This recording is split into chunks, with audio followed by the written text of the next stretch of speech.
Number 1. Rod Haywood speaks of two lives lived, separated by a few hours, in 1964. He remembers standing in the driveway of the family's former home at 1225 N. 16th Street, eager to head out on his motor scooter July 1st, but being interrupted by his parents, pulling up the driveway in the back seat of a Grand Junction police patrol car. His late mother, Florence, told him he fainted at the news. Rod can't recall. Over the following days, Bill and Florence Haywood, separated pending a possible divorce, would be hospitalized or sedated from the events of July 1, 1964. There was June 30th and July 1st, and it's just that simple, said Rod Haywood, one of two brothers of murder victim Patricia Haywood, 18, whose case haunts the Grand Junction Police Department, after almost 47 years. The night she was killed, really, he killed the rest of the family, Rod Haywood said. Patricia Haywood was found shot in the head shortly after 9 a.m., July 1st in the alleyway to the rear of 1350 and 17 THST. Her underclothing and shorts were torn down to her ankles, a yellow blouse had been pushed up around her neck. No evidence of sexual assault was recovered from the scene, said Police Commander Mike Nordini, head of the agency's investigations division. Several neighbors who heard possible gunshots that night told police they dismissed the sounds as premature, July 4th firecrackers. Authorities believe Haywood was walking to her mother's nearby apartment at 1827 Bunting Avenue after a night out with a friend. I might get jumped shy with a penchant for laughs. Patricia Haywood graduated from Grand Junction High School the previous spring and planned to attend Mesa College in the fall for business classes. She dreamed of marrying and raising children and had a name for a daughter picked out, Chantel. Haywood and Rogine Chaparro, best friends since the 5th grade, often took walks to buy candy at a grocery store formerly located on 15th Street. Patty sometimes teased the clerk, Chaparro said. She was a character in her own quiet little way, said Chaparro, 64. She was very double-jointed, and would walk up to the teacher's desk, popping her arms. It freaked the teacher out, we thought it was funny. The Haywoods were together for the last time, the night of June 30th, eating out for dinner, when Rod Haywood said his sister asked permission to take her father's new Pontiac Catalina later that night. Haywood and Chaparro took in a boring movie at the former Rocket Drive-In on North Avenue, and left around 10:30 p.m., mindful of a midnight curfew imposed by Chaparro's father. They cruised North Avenue, before eventually stopping at a coffee shop. Haywood reportedly dropped off Chaparro at the Chaparro home at 2429 Orchard Avenue around 12:15 a.m., according to a Daily Sentinel account published in July 1964. While Bill Haywood lived with his sons at the time at 1225 N. 16th Street, his wife had recently moved into a small apartment at 1827 Bunting Avenue. Patty lived with her mother. She said, I need to get the keys back to Dad, but I told her just to get up in the morning and take them over there, Chaparro said. They laughed together when Patty said, I'd walk, but I'm afraid I might get jumped. Authorities believe Haywood made it to 1225 N. 16th Street because the Catalina was parked July 1st in the driveway, its keys on a bookcase inside the home. 5 days after Haywood's body was found, police said they had reports from 125 individuals, and were conferring with authorities about other murders in the region. A man was killed June 30th, near Green River along with another man, over the July 4th weekend in Rangeley, according to a Daily Sentinel account. Both were shot with small-caliber handguns, similar to the .25 caliber handgun police believe was used in Haywood's murder. Within weeks, all 4 members of the Haywood family underwent polygraph examinations, as did Chaparro. Shortly after Chaparro's 18th birthday in August, detectives showed up at her home and told her mother they would be taking her daughter in for questioning.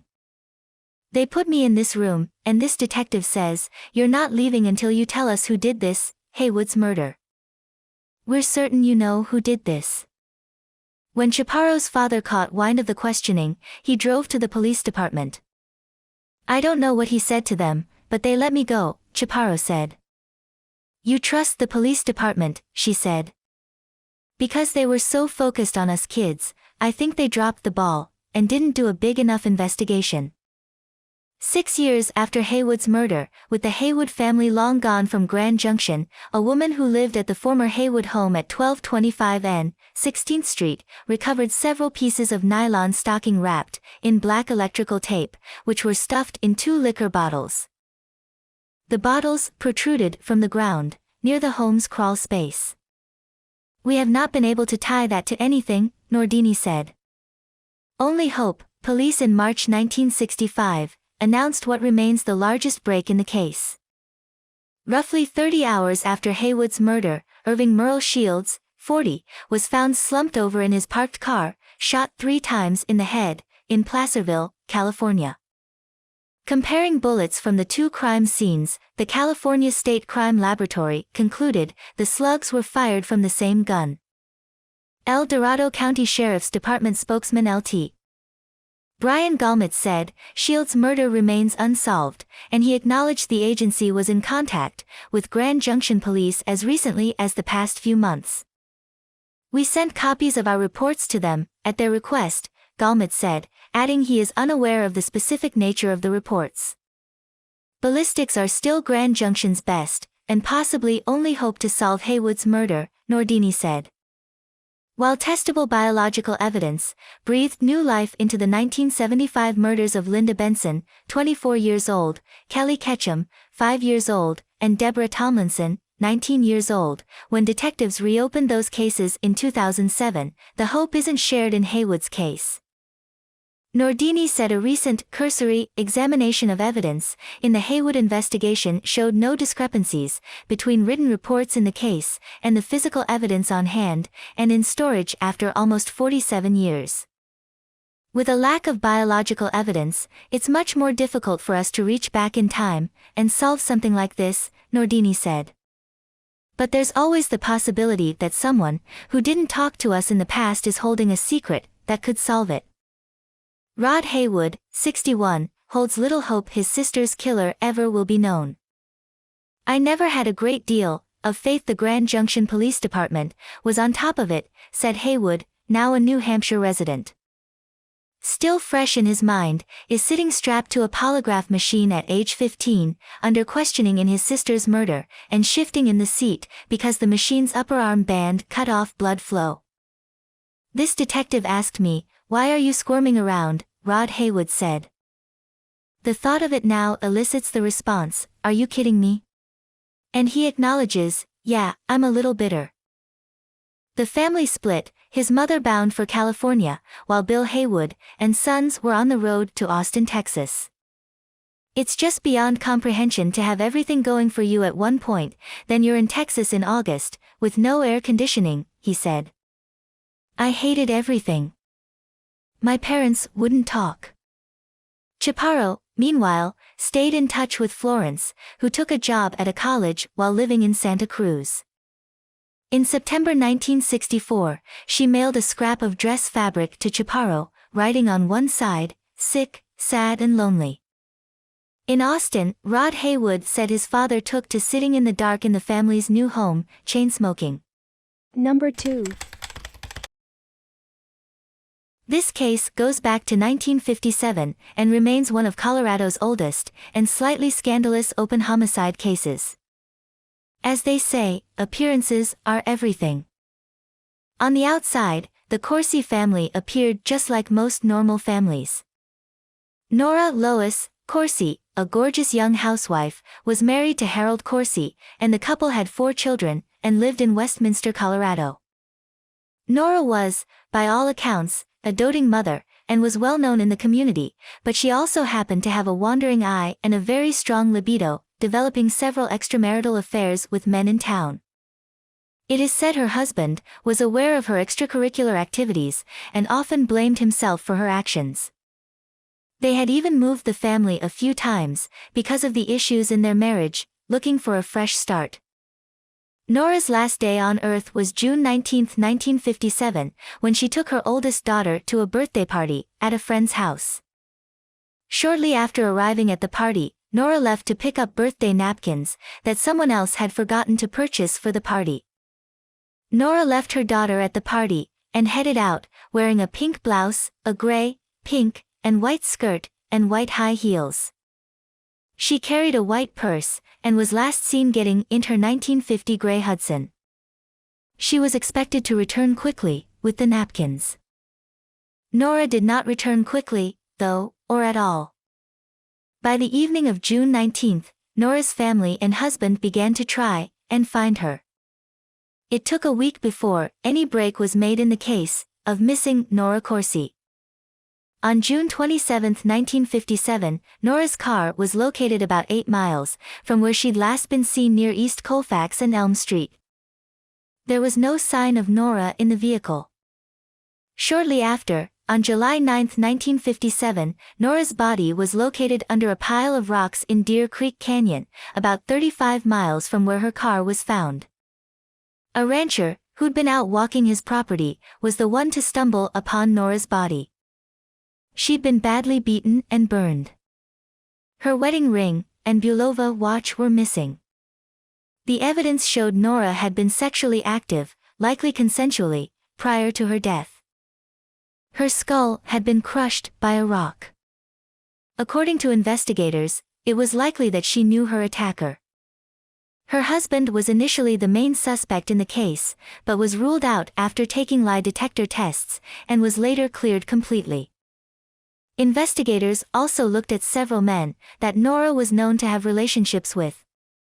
Waitresses at a local bar told investigators that Nora had been at their establishment the afternoon she went missing with a man who was not her husband. Multiple lovers were investigated, but none were linked to the crime. There appeared to be a break in 2013 when a person of interest was linked to the murder by cold case investigators. The investigators released a photo of the man, hoping to get a clue into his identity, but the case remains unsolved to this day, with very few leads. Anyone with information on the murder of Nora Lois Corsi can call 303-271-5195. Number 3. A young woman buried as Jane Doe in Colorado 67 years ago. An Arizona family puzzled and saddened as Dorothy Gay Howard's disappearance stretched into decades. It took a historian, a detective, and a determined family member to make the connection, after more than a half-century, that these two people were one and the same. With the October 28 announcement that the ravaged body found in Boulder Canyon on a spring day in 1954 was Howard's, one of Colorado's most enduring mysteries was solved. But even as one question was answered, new ones emerged.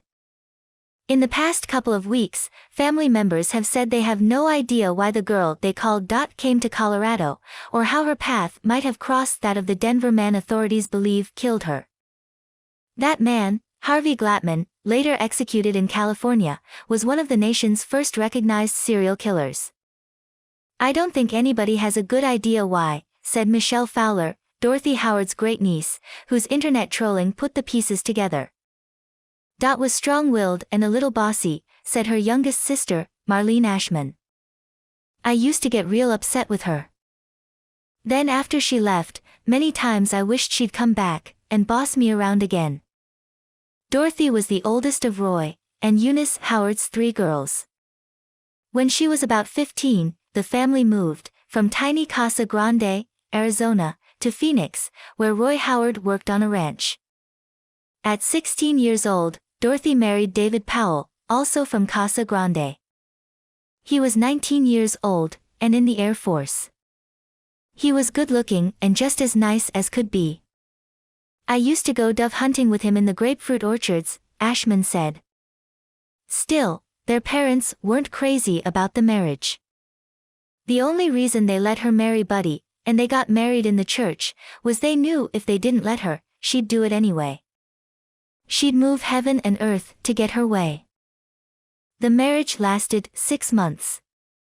After she and Powell split, Dorothy ran away to Portland, Oregon, and their father drove up there to bring her home, Ashman said.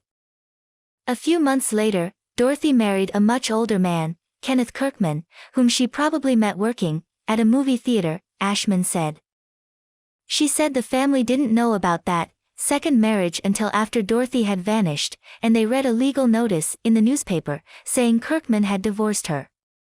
When she disappeared, Dorothy was working as a nanny on the other side of town.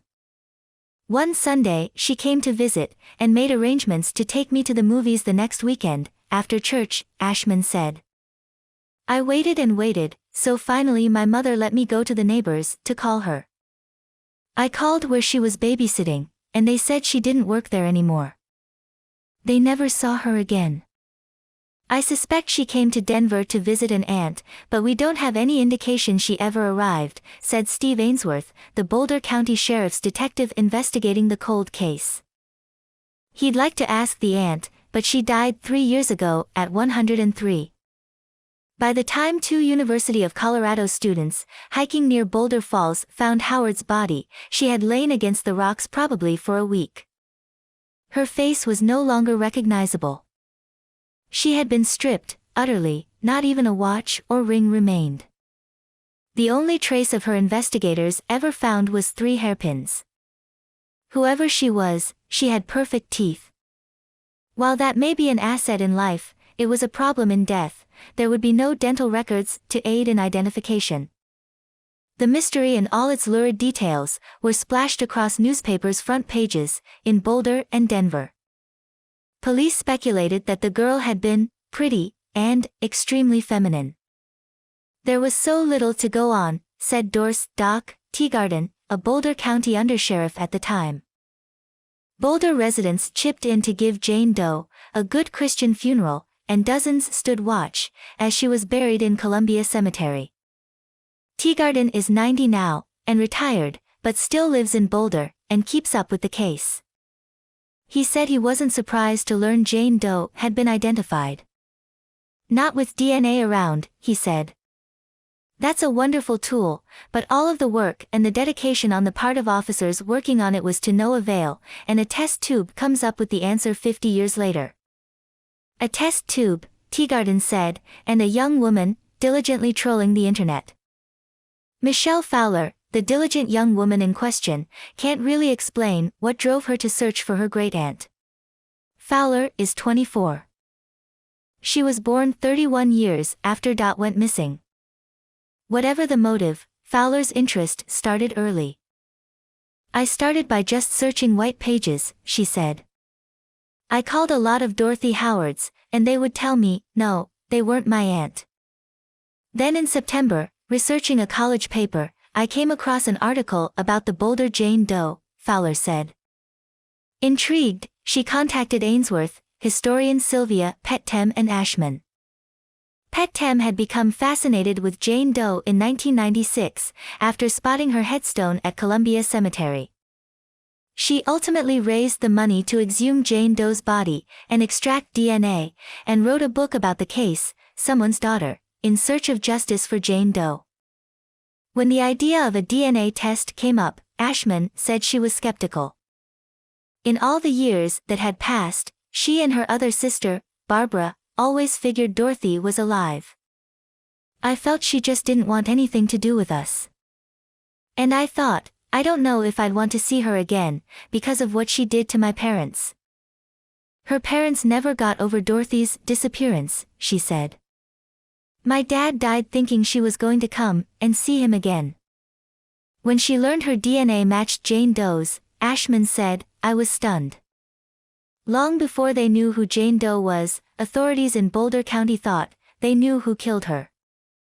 If they are right, Dorothy Gay Howards may have been the first life taken by serial killer Harvey Glattman. Glattman was born in the Bronx in 1927, the only child of Albert and Ophelia Glattman. In the 1930s, the family moved to Denver, where Albert Glattman was a jeweler, and Ophelia managed her sister's hat store. At East High School, Glattman played the cornet in the band, and was in the top 7% of his class, but he never graduated, said East High historian Dick Nelson. On May 4, 1945, Eula Jo Hand was on her way home from the movies when Glattman put a gun to her back.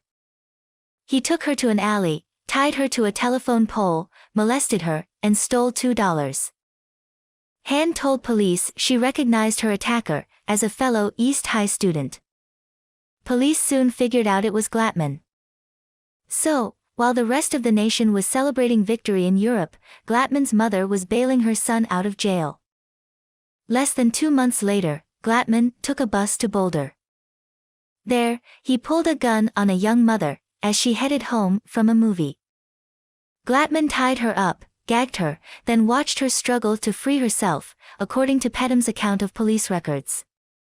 He held her all night, then took her back to Boulder, hailed a cab and told the driver to take her home. He was charged with assaulting 2 other women. One police report called the charges girl trouble, but served only 8 months in jail. When he got out, his mother took him to New York, and he soon wound up in Sing Sing prison. In her book, Pethem quotes New York prison interviews with Glatman's parents. They are fearful in the event he goes out, and he may become involved in notorious crime. New York authorities concluded that Glatman's known crimes represented only a small part of his offenses. Nevertheless, he was released and in 1951, came back to his parents' home on Kearny Street and got a job at a TV repair shop, using skills he gained in prison. He also, Pethem determined, began hiring models to pose while he photographed them. In 1957, Glatman moved to California. A year later, he was arrested in Orange County when a young woman he had hired to pose for him tried to flee from his car, and his gun went off.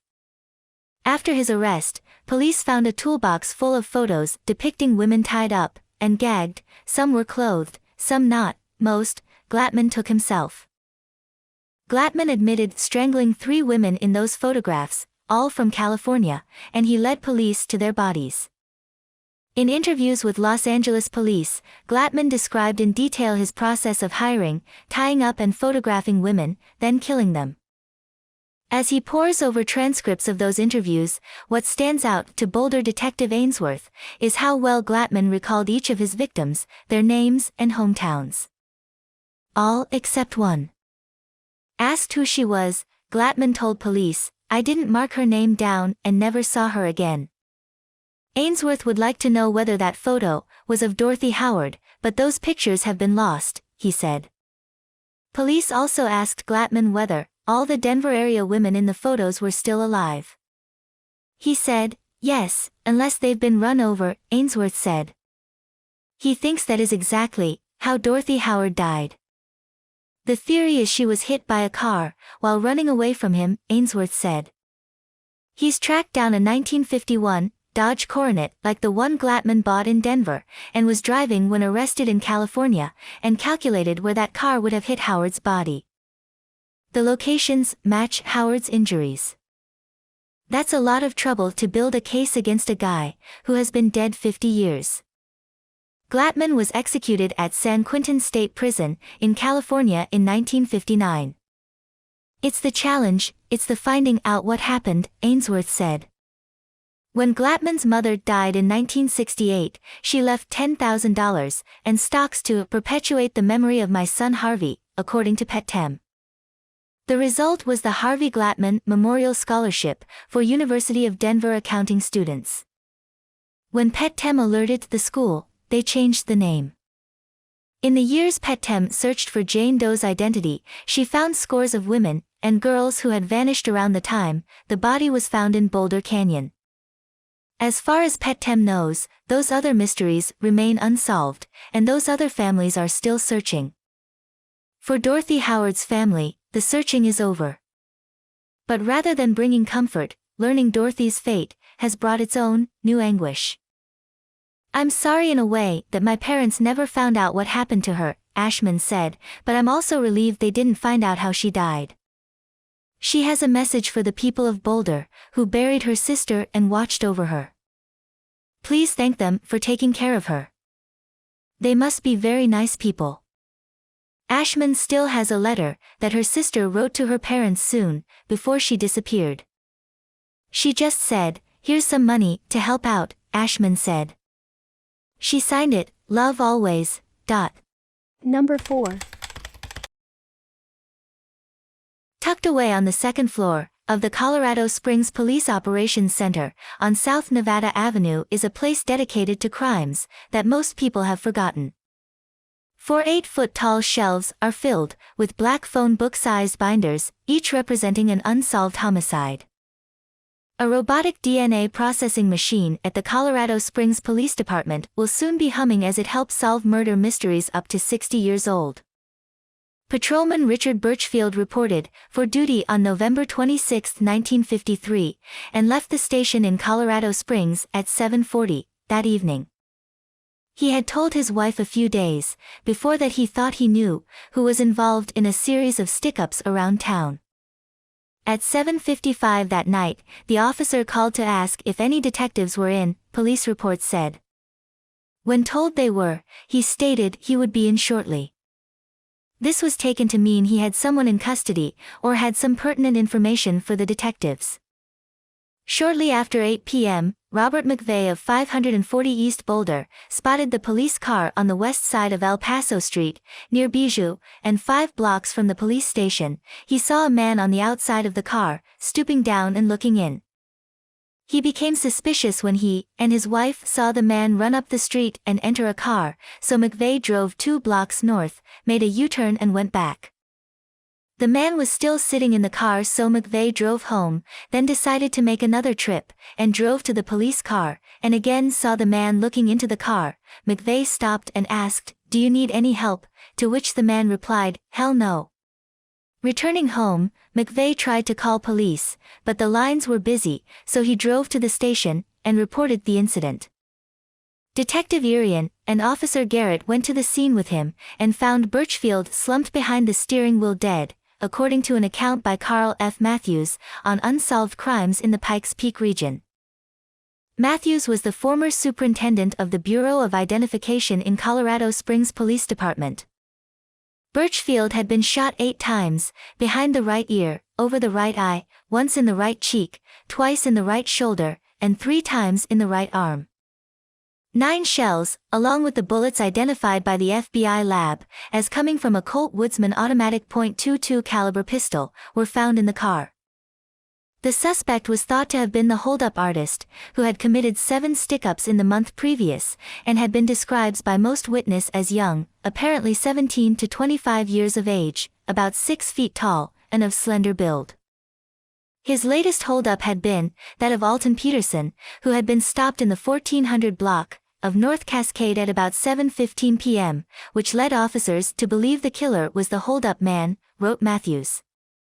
A witness account by Mary Lowe, living at 233 North El Paso, which was diagonally across the street from the scene of the killing, described hearing shots and an outcry. She told police she looked out her upstairs window and saw a man running up the street to a parked car, apparently a dark Ford Coupe, 1941 or 1942 model. He backed up, made a U-turn and drove a short distance north, stopped and ran back to the police cruiser, where McVeigh had talked to him, after his 3rd trip around the area.